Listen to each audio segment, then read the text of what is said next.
علامہ خادم حسین رضوی 3 ربیع الاول سن 1386 ہجری مطابق 22 جون 1966 کو نکاتوت ضلع اٹک میں حاجی لال خان کے ہاں پیدا ہوئے۔ بریلوی مکتبہ فکر کے عالم دین اور مذہبی سیاسی جماعت تحریک لبیک پاکستان کے بانی ہیں۔ خادم حسین رضوی نے ابتدائی تعلیم میں 4تھی کلاس تک اپنے گاؤں نکا کلاں کے اسکول سے حاصل کی۔ اس کے بعد دینی تعلیم کے لیے ضلع جہلم چلے گئے۔ اس وقت ان کی عمر بمشکل 8 سال ہی تھی اور یہ 1974 کی بات ہے جب خادم حسین اکیلے جہلم پہنچے تو اس وقت تحریک ختم نبوت اپنے عروج پر تھی اور اس کی وجہ سے جلسے جلوس اور پکڑ دکڑ کا عمل چل رہا تھا۔ جہلم میں علامہ صاحب کے گاؤں کے استاد حافظ غلام محمد موجود تھے جو انہیں جامعہ غوثیہ اشاعت العلوم عیدگاہ لے گئے۔ یہ مدرسہ قاضی غلام محمود کا تھا جو پیر میر علی شاہ رحمۃ اللہ تعالی علیہ کے مرید خاص تھے۔ وہ خود خطیب امام تھے، اس لیے مدرسے کے ناظم ان کے بیٹے قاضی حبیب الرحمان تھے۔ مدرسہ میں حفظ قرآن پڑھانے کے لیے قاری غلام یاسین تھے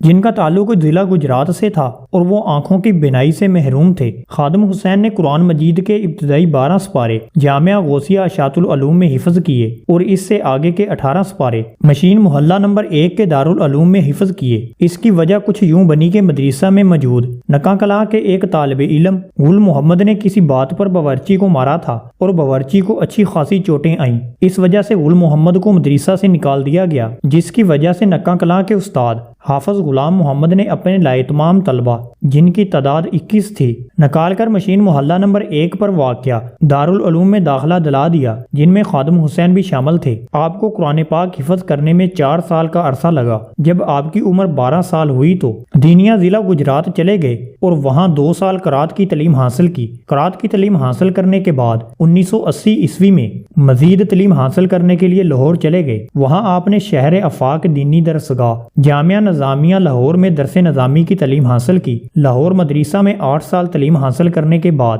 1988 عیسوی میں فارغ التحصیل ہو گئے تھے۔ قرآن پاک حفظ کرنے کے علاوہ درس نظامی اور حدیث پڑھی۔ حافظ خادم حسین رضوی نے پہلی ملازمت 1993 میں محکمہ اوقاف پنجاب میں کی۔ اس سلسلے میں آپ داتا دربار لاہور کے نزدیک واقع پیر مکی مسجد میں خطیب تھے۔ جب محکمہ اوقاف کی ملازمت ترک کی تو اس وقت آپ کی تنخواہ 20,000 ماہانہ تھی جو اب ختم ہو چکی ہے۔ اب یتیم خانہ لاہور روڈ کے قریب واقع مسجد رحمت للعالمین میں خطیب ہیں، جہاں سے 15,000 ماہانہ مشاہرہ ملتا ہے۔ روحانی طور پر خادم حسین رضوی سلسلہ نقشبندیہ میں خواجہ محمد عبد الواحد المعروف حاجی پیر صاحب کلاں دیو شریف جہلم کے مرید ہیں۔ خادم حسین رضوی 2 اشروں سے جامعہ نظامیہ رضویہ میں مسند تدریس پر رونق افروز ہیں۔ اس کے علاوہ فدائیہ ختم نبوت پاکستان اور مجلس علماء نظامیہ کے مرکزی امیر ہیں۔ دارالعلوم انجمن نعمانیہ سمیت کئی مدارس، تنظیمات اور اداروں کے سرپرست اور نگران ہیں۔ خادم حسین رضوی کی شادی اپنے چچا کے بیٹے سے ہوئی جو آپ کے والد لال خان کا رشتہ پسند تھا۔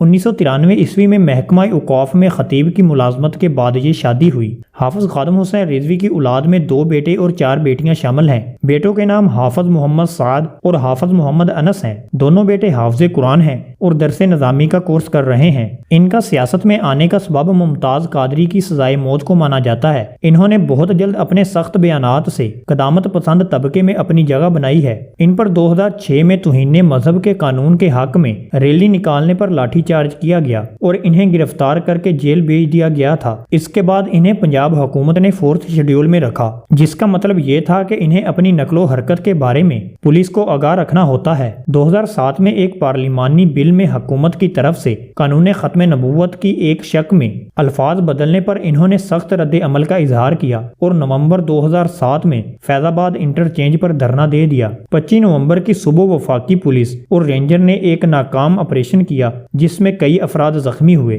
پولیس نے 12,000 آنسو گیس کے شیل پھینکے اور 8 لوگ جن میں حافظ قرآن بھی تھے ناموس رسالت پر شہید ہو گئے۔ واقعہ کے بعد ملک گیر احتجاج شروع ہو گیا اور 25 نومبر کو وزیر داخلہ نے فوج سے مدد طلب کر لی۔ خادم حسین رضوی پر عوامی مقامات پر مخالفین کو گالیاں دینے کے حوالے سے بھی تنقید کا نشانہ بنایا جاتا ہے، لیکن خادم حسین رضوی کا کہنا ہے کہ اس طرح کے الفاظ اللہ تعالیٰ نے بھی قرآن پاک میں بیان فرمائے ہیں۔ تو دوستوں امید کرتے ہیں آج کی ہماری ویڈیو آپ کو ضرور پسند آئی ہوگی۔ اگر پسند آئی ہے تو ویڈیو کو لائک اور دوستوں کے ساتھ شیئر ضرور کریں اور کمنٹ میں اپنی رائے کا اظہار ضرور دیں۔ ساتھ ہی ہمارے چینل کو سبسکرائب کر دیں اور بیل آئیکن کے بٹن کو دبا دیں تاکہ اس طرح کی نئی آنے والی ویڈیو آپ تک بر وقت پہنچ سکے۔ جزاک اللہ۔ السلام علیکم ورحمۃ اللہ وبرکاتہ۔